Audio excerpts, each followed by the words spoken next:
నేను పాన్ తినేవాడిని. హ్మ్. రోజుకు 30 పాన్లు 35 పాన్లు తినేవాడిని. మిట్టపానా? మిగతా కాదు. కాశ్మీర్ కిమామ్ అది కొంచెము అంటే ఆ కత్తా గిత్తా అంతా ఏస్తారు అది. ఆ! ఎర్రగయితది నా ఫోను రూ. 5 రూ. హ్మ్. 35. హ్మ్. దాంట్లో వేసేది రూ. 5 ఏదో అదేదో వేస్తారు దాంట్లో. గుమ్మునగా ఉంటదనమాట. స్మెల్లు. హ్మ్. కానీ అంటే అయితే ఆ పాను హ్మ్. నేను ఒక కాన్స్టిట్యున్సీ నుంచి వస్తున్నాను. నేను కాన్స్టిట్యున్సీ ఎంట్రన్స్‌లో గూడా సంగారెడ్డిలో ఒక పాన్ షాప్ చూసుకున్నాను. హ్మ్. ఆడికి ఎట్లా కట్టాలి ఏంటి అంతా నేర్పించుకొని పెట్టుకున్నాను. హ్మ్. సాయంత్రానికి తక్కువైతే ఒక 4, 5 అన్న ఉండాలి హైదరాబాద్ రావటానికి. నేను అక్కడ కట్టించుకొని వచ్చేవాడిననమాట. హ్మ్. ఆడ కట్టించుకున్నాను. అప్పుడే తీసుకున్నాను. నేను మళ్ళా మెయిన్ రోడ్ ఎక్కినాకనే పానేసుకుంటా. ఆ! మన మధ్యలో వేసుకోను. ఈ లోపల నాకు ఎస్పీ గారు ఫోను.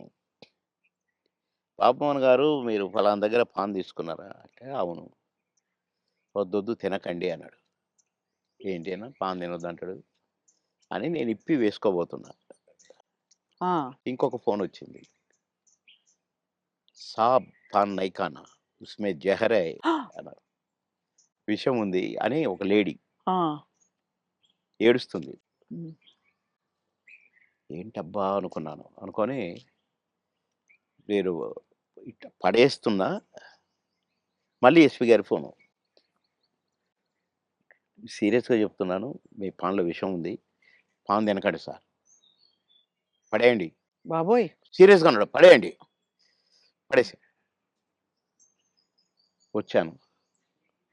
ఏంటి ఇట్లయింది అనుకున్నాను. నో. రేపటి నుంచి తినొద్దనుకున్నా. మళ్ళీ ఈ రోజు వరకు తినలేదండి అసలు. అది గుర్తే రాలేదు నాకు.